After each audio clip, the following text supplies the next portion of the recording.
Hello दोस्तों, स्वागत है आपका मेरे चैनल हॉरर मिनाटी में। और मैं आज आपको अपने व्यूवर्स की भेजी कुछ सच्ची और डरावनी हॉरर स्टोरीज के बारे में बताऊंगा। तो आगे बढ़ने से पहले अगर आपको भूत, प्रेत, जिन्नात, ब्रह्म राक्षस, चुड़ैल, अन्य प्रकार की हॉरर स्टोरी सुनना पसंद है तो मेरे चैनल को सब्सक्राइब करना ना भूलें, ताकि मैं और इंटरेस्टिंग हॉरर स्टोरीज आगे भी आपके लिए लेके आता रहूं। आगे की स्टोरी मैं अपने व्यूवर्स के ही पॉइंट ऑफ व्यू से कंटिन्यू करूंगा। मेरा नाम सुमित है। ये बात बहुत पुरानी है। उस वक्त मेरी उम्र 21 साल थी और एक दिन मुझे अपने गांव से दूसरे गांव में एक पूजा में जाना था, जहां भगवान शंकर की पूजा होने वाली थी।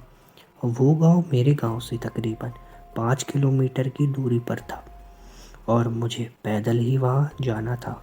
इसलिए मैंने शाम होने से पहले ही उस गांव के लिए रवाना हो गया। कुछ ही घंटों में मैं वहाँ उस पूजा स्थल पर पहुँच गया। पूजा समाप्त होते होते रात के 2 बज गए। वहाँ रुकने की जगह तो थी, पर मैंने सोचा कि अब पूजा ख़त्म हो चुकी है तो मैं अपने घर ही लौट जाता हूँ। मैं उसी वक्त रात के 2 बजे उस अंधेरे में घर की ओर चल दिया। मैं एक कच्ची सड़क पे चल रहा था। तभी मुझे सड़क पे कोई सफ़ेद साड़ी पहने हुए एक औरत दिखी। मुझे लगा शायद उस पूजा स्थल से होके जा रही होगी। मैंने देखा कि वो औरत एकदम से रुक गई और धीरे धीरे मेरी ओर बढ़ने लगी। थोड़ी देर के लिए मुझे कुछ समझ नहीं आया, पर अचानक मुझे उस औरत के हाव भाव कुछ अच्छे नहीं दिख रहे थे। मैंने उससे पूछा कि तुम कौन हो, पर वो कुछ नहीं बोल रही थी और मेरी तरफ आ रही थी। मैं समझ गया था कि इस अंधेरी रात में मेरा सामना एक प्रेत आत्मा से हो चुका है और मुझे इससे बचना था। मैं जानता था कि अगर मैं कच्ची सड़क पे रहा तो शायद नहीं बच पाऊंगा। मैं तुरंत ही पक्की सड़कों पे आ गया, क्योंकि मेरी माँ ने मुझे बताया था कि प्रेत कभी पक्की सड़कों पर नहीं आते। जैसे ही मैं पक्की सड़कों पे आया और तुरंत ही वो प्रेत आत्मा मेरी नज़रों से ओझल होने लगी और एक पल के लिए मेरे रोंगटे खड़े हो गए। कुछ देर में मैं उस सड़क पर खड़ा हो रहा, क्योंकि मुझे लगा शायद वो प्रेत फिर से ना आ जाए। पर काफ़ी देर रहने के बाद भी वो वहाँ नहीं आई। तब मुझे लगा कि अब वो जा चुकी है और अब मुझे जल्दी से घर जाना चाहिए। अभी मैं थोड़ा ही दूर चला था कि फिर से मुझे अपने पीछे किसी के आने की आवाज़ सुनाई दी। मैं बहुत घबरा गया और मुझे डर लगने लगा कि अब मैं नहीं बच पाऊंगा। मेरे पैर तेज़ी से बढ़ने लगे और डर से अपने पीछे देख भी नहीं रहा था कि कोई मेरे पीछे आ भी रहा है कि नहीं। तभी मेरे आगे एक मंदिर दिखा जो फूस का बनी हुई थी। मैं जल्दी से उस मंदिर में जाकर बैठ गया। मैंने वहाँ देखा कि कुछ मूर्ति है जो अजीब सी आकार की बनी हुई है और उसमें पीले रंग की सिंदूर लगी हुई है। जैसे ही मैंने उस मूर्ति को छुआ, मुझे अंदर से एक बहुत सी अजीब सा महसूस हुआ। मैं समझ गया कि ये मंदिर कोई ईश्वर का मंदिर नहीं, बल्कि एक शैतान पूजने की जगह है। और इतनी देर में इस मंदिर में बैठा हुआ हूँ। मुझे जल्दी यहाँ से भागना चाहिए, वरना मेरे साथ कुछ भी अनहोनी हो सकती है। डर से मेरे हाथ पैर काँप रहे थे, क्योंकि मैंने तब तक अपने पीछे आती हुई उस आवाज़ को सुनता रहा जब तक मैं अपने गांव नहीं पहुंच गया। शायद वो आत्मा मेरा पीछा काफ़ी देर तक करती रही। मेरी किस्मत अच्छी थी कि मैं कुशल पूर्वक अपने घर को लौट आया, वरना मेरे साथ कुछ भी हो सकता था। मैं काफ़ी देर उस शैतान के मंदिर पर बैठा रहा, जो मेरे जीवन की सबसे बड़ी भूल थी। वहाँ से लौटने के बाद मेरी शारीरिक क्षति तो नहीं हुई, पर मेरे दिमाग पर कुछ असर हुआ। मैं रात भर हर दिन वही सोचता रहता था। मेरे सपने में वही मंदिर ख्याल में आते थे और मैं गलती से भी उस मंदिर को दोबारा देखने नहीं गया, कि आखिर वो मंदिर वहाँ था भी कि नहीं। मुझे लगता है कि कोई फैसला बहुत सोच समझ कर लेना चाहिए, नहीं तो इस तरह की गलती आपको मौत के दरवाजे तक ले जा सकती है। ये कहानी उन 4 दोस्तों की है जिसके साथ कुछ ऐसी घटना घटी कि जिसे उनका पूरा जीवन ही बदल गया। मुंबई शहर की रहने वाली प्रिया शर्मा अपने दोस्तों के साथ रवि, साहिल और विजय के साथ शिमला जाने का प्लान बनाती है। वो सब शिमला जाने के लिए बस में बैठ गए। कुछ ही देर में प्रिया सो गई। अचानक प्रिया की नींद खुली तो उसने देखा कि बस में कोई नहीं था। बस का ड्राइवर भी नहीं था। बस अपने आप ही चल रही थी। उनके 4 दोस्त भी बस में नहीं थे। यह सब देखकर डर के मारे प्रिया जोर जोर से चिल्लाने लगी। अचानक उसे लगा कि कोई उसके पीछे खड़ा है। जब उसने पीछे मुड़कर देखा तो वहाँ एक औरत बैठी हुई थी। उस औरत का चेहरा पूरा जला हुआ था। ऐसा लग रहा था कि किसी ने उसके चेहरे पर एसिड फेंका हो। ऐसा भयंकर चेहरा देखकर प्रिया ने चिल्लाना शुरू कर दिया और अचानक प्रिया की नींद उड़ गई। वो एकदम डरी हुई और पसीने से पूरी भीग गई थी। पास में बैठे हुए विजय ने पानी की बोतल दी और बोला, शायद तुम्हें कोई बुरा सपना देखा। थोड़ी ही देर में सब शिमला पहुंच गए और एक होटल पर रात बिताने के लिए गए। दूसरे दिन वो सब साथ में मिलकर होटल के पास वाले पहाड़ पे घूमने जाने का नक्की किया। करीबन आधे घंटे में वो सब पहाड़ की सबसे ऊंची चोटी पर पहुंच गए। वहीं से नीचे देखने पर घने लीलेछम पेड़ पौधे काफी सुंदर दिख रहे थे। अचानक साहिल चौंक गया और बोला, नीचे देखो, कोई खड़ा है। लगता है कोई औरत है। विजय और रवि भी देखने लगे लेकिन उन्हें कोई दिख नहीं रहा था और बोले, तू पागल हो गया है क्या? इस घने जंगल में कोई औरत कैसे आ सकती है? तुम्हें शायद कोई भ्रम हुआ होगा। उसके बाद वह सब खुली जगह पर चले गए। रात होने वाली थी इसलिए यह सब ने पहाड़ पर ही रुकने का फैसला किया। इसलिए उन सब ने वहाँ पर ही तंबू लगाया और खाने पीने के लिए सामान बाहर निकाला। प्रिया की बैग तंबू के बाहर ही थी इसलिए वह लेने के लिए बाहर गई तो वहाँ पर उसे किसी की आवाज़ सुनाई दी। प्रिया उस आवाज़ की ओर अपनी नज़र घुमा ही रही थी तो उनके सामने से कोई 3 आदमी आते हुए दिखे। उनके हाथ में धारदार हथियार देखकर प्रिया डर जाती है और दौड़कर तंबू के अंदर आ जाती है। उसने अपने दोस्तों से भी यह बात की लेकिन किसी ने भी उसके बात पर विश्वास नहीं किया। प्रिया चिल्ला कर बोली, आप सब पागल हो गए हो क्या? कोई भी मेरी बातों पर विश्वास नहीं कर रहा है। चलिए मेरे साथ, मैं आपको दिखाती हूँ। वो सभी बाहर आकर शिखर की चोटी पर नीचे देखने लगे। उतने में ही उन सभी को लगता है कि कोई 3 लोग उनकी ओर बढ़ रहे हैं। ये सब देखकर वो सभी डर जाते हैं और तुरंत ही अपना सामान समेटने लगते हैं और बड़े से पत्थर के पीछे जाकर छुप जाते हैं। थोड़ी ही देर में वो सब ऊपर आ जाते हैं। प्रिया देख रही है कि उनके हाथ पैर और सिर आम आदमी जैसे बिल्कुल नहीं थे। वो सब एक जगह पर बैठ जाते हैं और कुछ तांत्रिक विद्या शुरू करते हैं। उनमें से एक आदमी अपनी हाथों की उंगली को काट देता है लेकिन अंधेरे की वजह से उन्हें कुछ ठीक से दिखाई नहीं दे रहा था। अचानक उन चारों ने देखा कि एक औरत उन आदमियों के बीच में आके लेट जाती है। कोई नहीं जानता कि आखिर वो औरत कहाँ पर पहुंची और कैसे। प्रिया ने कहा, मुझे कुछ समझ नहीं आ रहा है। आखिर ये सब क्या हो रहा है? मुझे बहुत डर लग रहा है।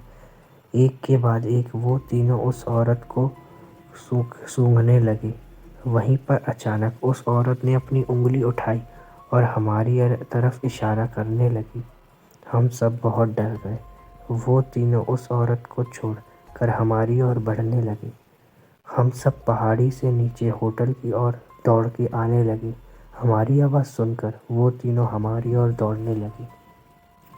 प्रिया और साहिल सबसे आगे थे और विजय और रवि उनके पीछे दौड़ रहे थे। प्रिया और साहिल होटल तक पहुंच गए, लेकिन रवि और विजय को कुछ पता नहीं चल रहा था। हमने होटल वालों से उनके बारे में सभी बातें बताई तो उन लोगों ने कहा कि उस पहाड़ पर कोई नहीं जाता है, वो पहाड़ श्रापित है। जो भी वहाँ जाता है वो कभी वापस नहीं आता है।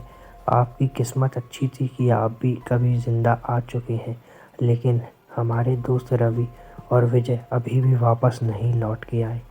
हमने उन्हें ढूंढने की बहुत कोशिश की, पुलिस कंप्लेन भी करवाई, लेकिन कुछ पता ना चला। मेरा नाम विशाल है। ये घटना आज से 12 साल पहले की है। उन दिनों मैं बिहार के एक छोटे से गांव हसनपुर के अस्पताल में कार्यरत था। एक रात अस्पताल में मुझे काम करते करते रात के 12 बज चुके थे, क्योंकि उस वक्त मरीजों की संख्या बहुत अधिक हो चुकी थी।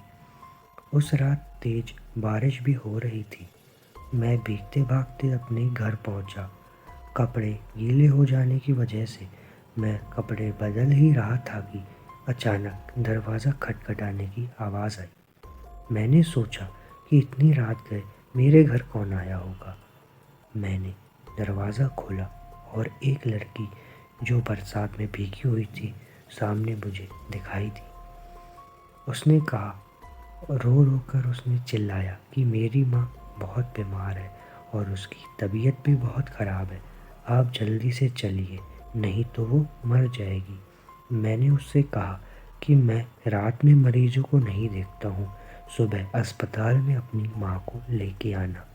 मगर वो लड़की जाने को तैयार ही नहीं हो रही थी और रोने और गिड़गिड़ाने लगी। उसकी आवाज़ सुनकर मेरी पत्नी ने उस लड़की को देखा और उस लड़की पर मेरी पत्नी को दया आ गई और उसने मुझे उस लड़की के साथ जाने को कहा। सुनसान रास्तों से होते हुए वो लड़की मुझे 5 से 7 किलोमीटर दूर एक दूसरे गांव में ले गई। मैंने सोचा कि यह लड़की इतनी रात को मेरे यहाँ कैसे पहुँची, लेकिन मैंने इन बातों की तरफ ध्यान ना देते हुए एक मकान में पहुँचे और वहाँ उसकी माँ बीमार पलंग पर लेटी हुई थी। मैंने उसकी नब्ज़ देखी और इंजेक्शन दे दिया और कुछ दवाएं लिख दी। उस लड़की ने मुझको बाहर मेरी जीप तक मुझको छोड़ दिया। फिर मैं जब घर आया, अगली सुबह जब मैं अस्पताल के लिए जाने लगा तो सोचा कि रात वाले मरीज़ को मिल लेता हूँ, थोड़ा सा चक्कर ही पड़ेगा रास्ते में जाने का। ये सोचकर मैं गांव में पहुँचा। मैं रात को जिस मकान में गया वो उस जगह पर मुझे नहीं दिखा। मुझे उस जगह पर खंडहर नज़र आ रहा था। तो मैं गांव के लोगों से पूछने लगा कि ये घर जिस परिवार यहाँ पर रहता था वो लोग कहाँ गए। तो लोग मुझे हैरानी से देखने लगे कि तुम किस परिवार के बारे में पूछ रहे हो, यहाँ तो ऐसा कोई घर नहीं है। ये सुनकर मेरे रोंगटे खड़े हो गए। मैंने सोचने लगा कि रात को जो मेरे साथ हुआ वो क्या था। वहाँ के लोगों ने बताया ये प्रेत लीला है जो हर साल किसी एक इंसान के साथ होती है। ये तो गनीमत है कि आप जिंदा बच गए, वरना वो आत्मा आपको जिंदा नहीं छोड़ती। मेरा नाम राजीव है। मैं हिंदुस्तान यूनिलीवर कंपनी में ऑपरेटर का काम किया करता था। मेरा घर कंपनी से 10 किलोमीटर दूर था। मेरे पास एक बाइक थी जिसमें मैं अपने घर से कंपनी और कंपनी से घर का सफ़र पूरा किया करता था। एक दिन ऑफिस से घर आते वक्त रास्ते में जिस कॉलेज से मैंने ग्रेजुएशन पूरा किया था उसके बाहर मुझे एक लड़की दिखाई दी जो मुझे देखकर मुस्कुरा रही थी। मैंने उसे टालते हुए घर की ओर निकल पड़ा। दूसरे दिन फिर वही लड़की मुझे उसी जगह पर दिखाई दी और वो फिर से मुस्कुरा रही थी। मुझे उसकी प्यारी सी मुस्कान से प्यार हो गया था, लेकिन कभी रुकने की कोशिश नहीं की। वो लड़की कई दिनों तक मुझे दिखी और एक दिन वो मुझे वहाँ नहीं दिखाई दी। मैं बेचैन सा हो गया, लेकिन उसके बारे में कुछ नहीं जानता था, ना कभी उससे कभी बात की थी, इसलिए उसका पता भी नहीं लगा सकता था। मैं कई दिन तक उस लड़की को नहीं देखने से बेचैन हो रहा था। कई बार तो मैं कंपनी से जल्दी निकलकर उसका इंतज़ार भी करता था वहाँ पर रुककर। एक दिन मेरे मोबाइल पर किसी अनजान नंबर से फ़ोन आया। मैंने फ़ोन उठाया तो एक लड़की बोली। उसने मेरा नाम पूछा और वो मुझसे बात करने लगी और मुझे बताया कि मैं वही लड़की हूँ जिसे तुम रोज़ बाइक से गुजरते हुए देखा करते थे।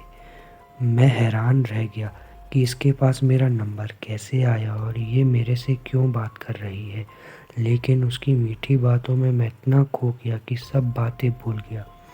एक दिन उसने मुझे कॉलेज के बाहर मिलने के लिए बुलाया। मैं और मेरा दोस्त हम दोनों बाइक पर उससे मिलने को गए।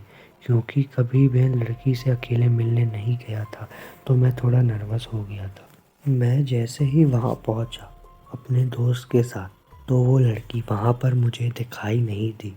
मैंने काफ़ी फ़ोन लगाया, लेकिन फ़ोन स्विच ऑफ था।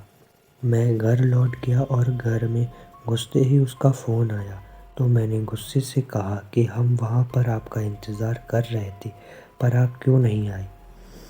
तो उसने कहा कि तुम अपने दोस्त को क्यों लेकर आए थे साथ में, मुझे तुम्हें अकेले में मिलना था। मैंने कहा ठीक है। अगले दिन सुबह सुबह मैंने उसके फ़ोन लगाया, लेकिन उसकी मम्मी ने फ़ोन उठा लिया। मैं एक बार तो डर गया, लेकिन कॉलेज के प्रोजेक्ट का बहाना कर उससे बात करने के लिए कहा उसकी मम्मी से। उसकी मम्मी ने कहा, पागल हो गए हो क्या? प्रिया को मरे तो 3 महीने हो चुके हैं। मैं हक्का बक्का रह गया और मेरे हाथ से मोबाइल छूट गया और मैं बुरी तरह कांपने लगा। मैंने सोचा कि जिस लड़की को देख रहा था और जिससे मैं बात कर रहा था, वो एक आत्मा थी। मुझे फिर भी विश्वास नहीं आया। मैंने अगले दिन फिर प्रिया की मम्मी को फ़ोन लगाकर सारी घटना सुनाई, तो उन्होंने कहा, मेरी बात पर यकीन ना हो तो मेरे घर पर आकर देख लो। मैं प्रिया के घर गया तो प्रिया की फ़ोटो पर माला लगी थी। उसकी मम्मी ने यह घटना सुनकर भावुक हो गई, लेकिन उस दिन से मैंने अपनी वो सिम निकाल कर फेंक दी और नए नंबर ले लिया।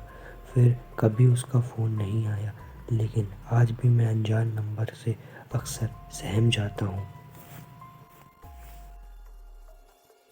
मेरा नाम राघव है। मेरे पिता एक बिजली कंपनी में कर्मचारी हैं। आज से करीब 1 महीने पहले की बात है। माँ ने मुझे मंडी जाकर सब्जी लाने को कहा। मैं अपना काम निपटाकर बाजार की ओर जाने लगा। तभी अचानक मुझे ज़ोर ज़ोर से एक कुत्ते के रोने की आवाज़ आने लगी। मैंने पीछे मुड़कर देखा तो पता चला कि वहाँ पर एक अंडर कंस्ट्रक्शन मकान था। मुझे लगा कि भूख के मारे कुत्ता रो रहा होगा, इसलिए सब्ज़ी लेकर आते वक्त मैं पार्ले बिस्कुट का पैकेट लेकर उस मकान की ओर जाने लगा ताकि उस कुत्ते को कुछ खिला सकूं। अभी मैं मकान के दरवाजे तक पहुंचा तो ज़ोर ज़ोर से कुत्ता रोने लगा। इसके साथ साथ उस मकान की खुली सीवेज का छिछला पानी ज़ोर ज़ोर से उछलने लगा। ये सब देखकर मेरे हाथ पैर फूल गए। मैं सब्ज़ी का थैला और बिस्कुट वहीं गिराकर उस खुली टंकी की ओर भागा। मुझे लगा कि कहीं पानी की भरी टंकी में कुत्ता डूब रहा होगा, लेकिन जब मैंने वहाँ अंदर झाँका तो मेरी रूह काँप गई। उस ज़मीनी टंकी के खड्डे में एक काला कुत्ता सिसक रहा था। पहले तो मुझे लगा कि वह उसमें गिर गया होगा, लेकिन थोड़ी देर वहीं रुकने पर मुझे खौफनाक हकीकत के बारे में पता चला। कुत्ता एक कोने में सटा हुआ था, फिर भी उसका पैर बार बार पानी के अंदर खींचा जा रहा था। मैंने थोड़ी हिम्मत करके आसपास से छत भरने का लट्ठा उठाया और उस टंकी के छिछले पानी में घोंपने लगा। वो मेरी हिम्मत थी या बेवकूफ़ी, यह पता नहीं। मैं वह सब कर तो रहा था। लगातार लट्ठा छिछने पानी में घोंपने के बाद मुझे एहसास हुआ कि पानी के अंदर लट्ठे को कोई पकड़ रहा है। यह सब देखकर मेरे पसीने छूट गए। मैंने झटके से लट्ठा छोड़ दिया। फिर अचानक एक भयानक गुर्राहट वाली चीख सुनी। उसी वक्त मेरी नज़रों के सामने वहाँ नरा हुआ कुत्ता छिछले पानी के नीचे खींच गया और दूसरे ही पल में मेरे सामने उस कुत्ते का कटा हुआ मुंह पानी में तैरने लगा। यह सब देखकर मैं फ़ौरन वहाँ से भागा और नौके पर जाकर ज़ोर ज़ोर से चीखने लगा। लोग इकट्ठा हुए। मैं सब लोगों को लेकर उस टंकी के पास गया। वहाँ पर जाकर देखा तो कुछ भी नहीं बचा था। शायद उस अनजान शक्ति ने कुत्ते का मुंह भी चबा लिया होगा। उस वक्त कुछ भी साबित नहीं कर पाया मैं। लोगों ने मेरा खूब मजाक उड़ाया। फिर भी मैं घर चला गया। उस खौफनाक किस्से के बारे में बात करते हुए आज भी मेरे रोंगटे खड़े हो जाया करते हैं। कोई माने या न माने, मुझे पक्का यकीन है कि उस खड्डे में कोई भयानक शक्ति है। मुझे इस बात पर और पक्का यकीन तब हुआ जब मैंने वहाँ एक मज़दूर की मौत की खबर सुनी। आस पड़ोस के लोग बताते हैं कि चप्पल की पट्टी टूटने से वह गिर गया और मर गया, लेकिन मेरा दिल जानता था कि उस जगह पर क्या चीज़ मंडरा रही है। कहा जा रहा है कि उस मज़दूर का एक्सीडेंट होने के बाद वह उसी खुले हुए सैवेज खड्डे में गिरा था जहां मैंने वह दिल दहलाने वाला मंजर देखा था।